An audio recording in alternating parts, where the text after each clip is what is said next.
धन्यवाद उद्घोषक महोदय। वास्तवमा म रेड क्रसमा काम गर्छु, म रेड क्रस जस्तै कुरा गर्छु। यस कार्यक्रमका अध्यक्षता गरिरहेका आदरणीय गुरु सुरेन्द्र लाभज्यू, आजको प्रमुख अतिथि लगायत वीरेन्द्र सर लगायत सम्पूर्ण अतिथि गणज्यूहरू र यस कार्यक्रमलाई भव्य र सभ्य बनाउनमा हाम्रा भाइ बहिनीहरूले जुन अहोरात खटी सहयोग गर्नुभएको छ, खट्नुभएको छ, उहाँहरूप्रति पनि म सम्मान व्यक्त गर्दै आज यो कार्यक्रम वास्तवमा त्रिवेणी भनेर भनिएको छ र सम्पूर्ण कार्यक्रमको मलाई यो लाग्छ यो कुनै कार्यक्रम कम महत्त्वपूर्ण छैन। तथापि म यो आजको यो किताब विमोचन कार्यक्रममा आफूलाई यहाँ उभ्याउन पाउँदा म धेरै हर्षित भएको छु र म खास गरिकन हाम्रो राजेशजीले दुई शब्द भन्नुभएको छ। म यो किन भन्छु भने खास गरिकन सुजीजीलाई अबको 10 वर्षपछि जुन हाम्रो जेनेरेसन खत्तम भएपछि यो लिपिबद्ध हुनलाई पनि गाह्रो हुन्छ भोलिको दिनमा। त्यो लिपिबद्ध गर्ने काममा हाम्रा सुजीजी जस्ता आदरणीय व्यक्तित्वहरू लाग्नु भएको छ, त्यो अति नै महत्त्वपूर्ण छ।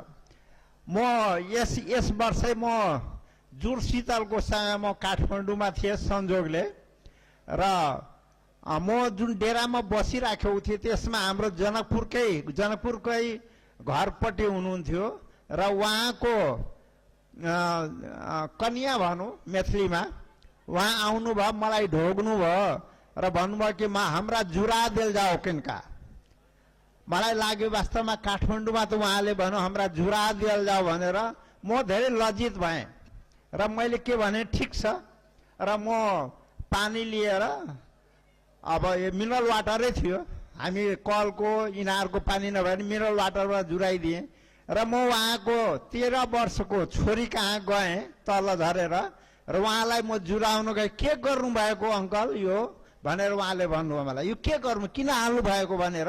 यो मैले सन्दर्भ किन जोडेको छु भने सुजीजीको धेरै मैले कृतिहरू लेखनहरू पढेको छु, त्यो संस्कृतिसँग पनि जोडेको छ र यो आजको एउटा सफल व्यक्ति वीरेन्द्र शाहजी एउटा सफल व्यक्तिको रूपमा र यो कथा हामीलाई प्रेरणाको स्रोत पनि दिन्छ।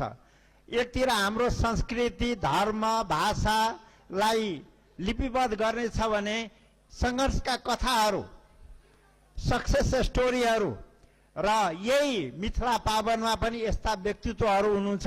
उहाँले एउटा सफलताको कथा सफलताको आत्मकथाहरू लेख्न सकिन्छ भनेर पनि र मान्छे सङ्घर्ष कसरी गरेर अगाडि बढ्छन् भन्ने कुराहरूको एउटा उदाहरण स्वरूप यो यहाँ देखिन गएको छ।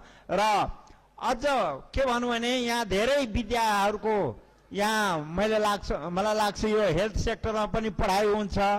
एउटा छुटेको थियो ल, यहाँका व्यक्तिहरू राजविराज पढ्न जान्थे, विराटनगर पढ्न जान्थे, काठमाडौँ पढ्न जान्थे। अब यही पढ्न पाउने सुविधा भएपछि त्यो धेरै खुसीको कुरा छ र यो किताबको नाम पनि आज खुसी छ। र म भन्छु एउटा कुरा आज हामीले प्रेरणा र एउटा हामीले प्रतिबद्धता के गर्नु पर्यो भने हामी आफूलाई मात्रै राम्रो भन्छौँ, अरूलाई नराम्रो भन्छौँ। कम्तीमा आजबाट हाम्रो जनकपुरमा धेरै राम्रा व्यक्तिहरू हुनुहुन्छ, धेरै राम्रा लेखक हुनुहुन्छ, धेरै राम्रा पत्रकारहरू हुनुहुन्छ।